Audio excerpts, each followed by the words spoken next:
Ang kwentong ito ay inihahandog ng Inside the Story PH. Ito ay hango sa mga urban legend at katang-isip lamang para sa entertainment. Anumang pagkakahawig sa tunay na tao, lugar o aktwal na pangyayari ay nagkataon lamang.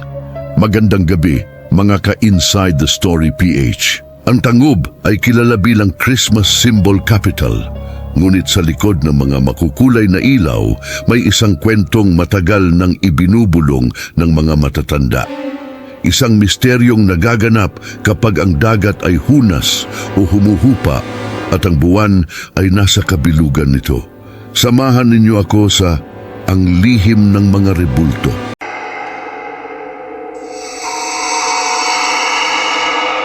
Isang gabi, habang hunas ang dagat, ang mangingisdang si Lando ay nakakita ng isang itim na rebulto sa pampang.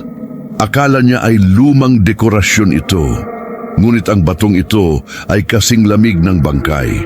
Dinala ni Lando ang rebulto sa kanilang sityo. Nang gabing iyon, hindi nakatulog ang mga aso. Ang alulong nila ay tila nagbababala.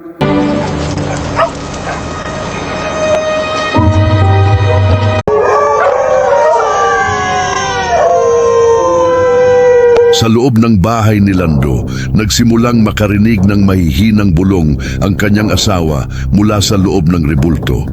Kinabukasan, napansin ng mga kapitbahay na tila nagbabago ang forma ng rebulto. Ang dating maliit na estatwa ay unti-unting lumalaki. Ang buka nito ay nagsimulang magkaroon ng mga mata. Pulang mga mata na tila nagmamasid sa bawat galaw ng mga tao sa Tangub.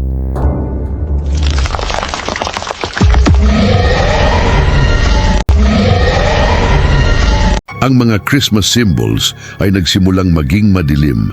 Ang mga ngiti ng mga figurin ay naging mga ngisi ng kilabot. Nagsimulang magkaroon ng takot nang ang isang bata ay nawala. Ang huling nakita ay kalaro ang isang rebulto na tila buhay. Alam na ng mga taga-baryo na hindi ito ordinaryong sining.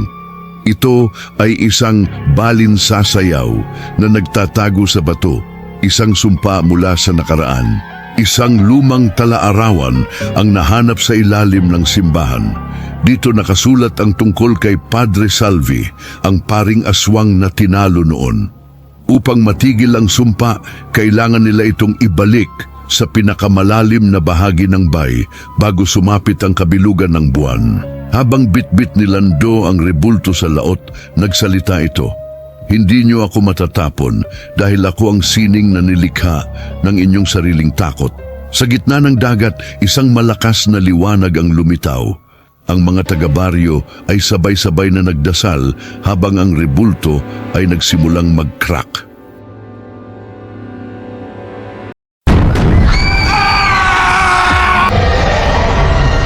Nang lumubog ang rebulto sa kailaliman ng Panguil Bay, bumalik ang katahimikan.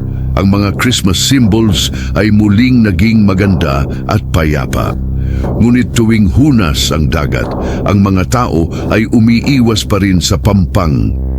Dahil baka may panibagong sining na naman ang gustong magpasilip. Sa gitna ng malakas na ulan sa isang liblib na barangay sa Tangub, isang kakaibang huni ng ibon ang bumasag sa katahimikan. Hindi ito ordinaryong huni. Ito ay tila isang babala na may paparating na hindi inaasahang bisita mula sa dilim.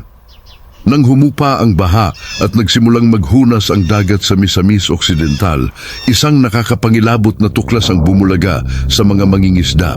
Isang mahabang bakas ng paa, hindi sa tao at mas lalong hindi sa hayop. Ang nakaukit sa malambot na putik patungo sa kakahuyan. Isang matandang naninirahan sa dulo ng kalsada ang nagkwento. Aniya, may mga mata raw na nagmamasid sa bawat galaw ng mga taga-baryo. Huwag kayong lilingon, ang mahinang bulong niya, dahil ang sulyap sa dilim ay maaaring maging huling makikita ninyo. Habang naglalakad pa uwi ang ating bida, narinig niya ang sarili niyang boses na tumatawag mula sa madilim na bahagi ng puno ng akasya. Paanong tatawagin ng sarili niyang tinig ang kanyang pangalan? Isang senyales na ang elemento ay nagsisimula ng manlinlang. Sa ilalim ng lumang tulay na nagdurugtong sa dalawang barangay, natuklasan ang isang lumang orasyon na nakaukit sa bato. Ito ay kwento ng isang sumpa mula sa nakaraan na tila nagising dahil sa hindi sinasadyang paggambala rito. Dahil sa likas na pagiging matatakutin, napanaginipan ni Luningning ang isang anyo na may mahahabang kuko at pulang mga mata.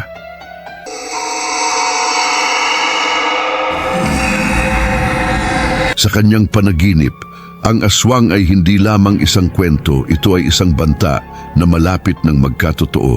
Nagtipon-tipon ang mga matatanda sa baryo, bitbit ang mga benditadong langis at asin.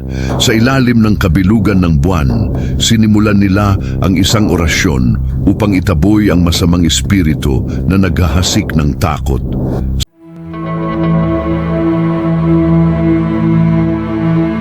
Sa dulo ng masukal na daan, nagkaharap ang takot at tapang.